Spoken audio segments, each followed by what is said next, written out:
Mamdani had a secret second life as a multilingual rapper. Yeah, the future mayor of New York City. He talked about every community that's ever been told they don't belong, and the city listened. On election night, the numbers came in. On January 1st, 2026, something happened in New York City that no one, not the politicians, not the pundits, not even the man himself, believed was possible just a few years earlier.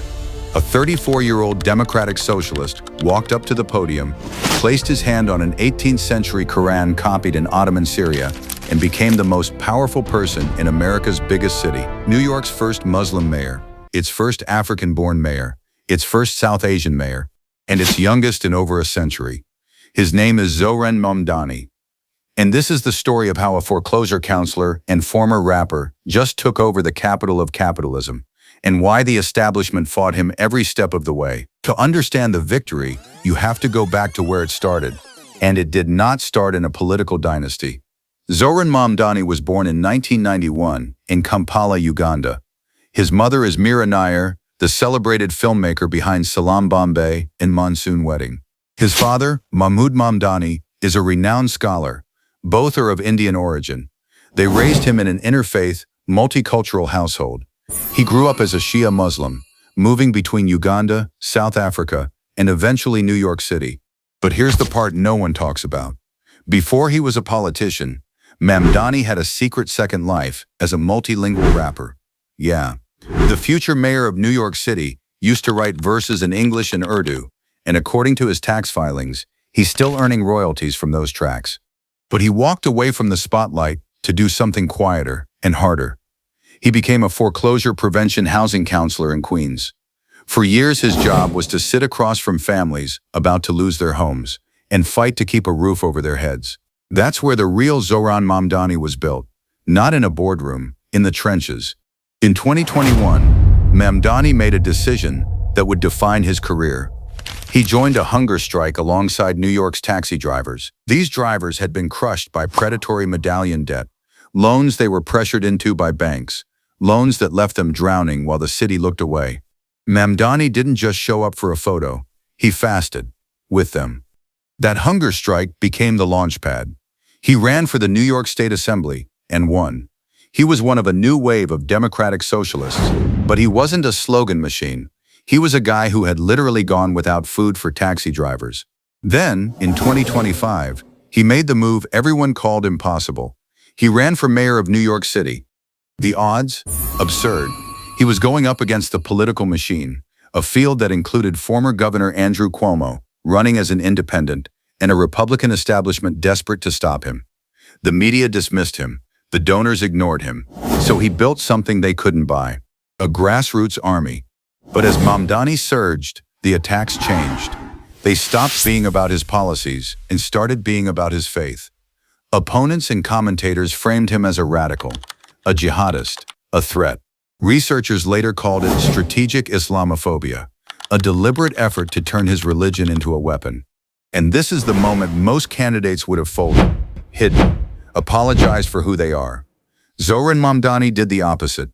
Standing outside a mosque in the Bronx, he gave one of the most powerful speeches of the entire campaign, defending his Muslim faith against what he called racist, baseless attacks. He didn't just defend himself, he broadened it. He talked about every community that's ever been told they don't belong, and the city listened. On election night, the numbers came in, 50.78% of the vote, a clean, undeniable victory. The foreclosure counselor had done it. January 1st, 2026. Mamdani took the oath of office, and he did it with a statement. He placed his hand on an 18th century Quran, copied centuries ago in Ottoman Syria. It was the first time in New York City's history a mayor was sworn in on the Muslim holy book. And he didn't treat his faith like a campaign prop. In his first 100 days, he attended 17 iftars. He called Ramadan his favorite month of the year. At multi-faith events, he quoted the Hijra, the Prophet Muhammad's journey from Mecca to Medina, to talk about what it means to build a home in a place that once rejected you. But the real test was always going to be the work, and he moved fast. Within months, his administration delivered over $100 million to the city's delivery workers. the invisible army on e-bikes that keeps New York fed. And then he went bigger, a push for universal, taxpayer-funded childcare, bold, expensive, and instantly controversial. Half the city called him a visionary, the other half called him a reckless radical. Which, if you ask me, is exactly why he won. Look, you don't have to agree with Zohran Mamdani's politics to understand why his story matters. Because this isn't really about socialism, and it's not really about one man. It's about a question every powerful institution keeps trying to avoid. Who actually belongs in charge?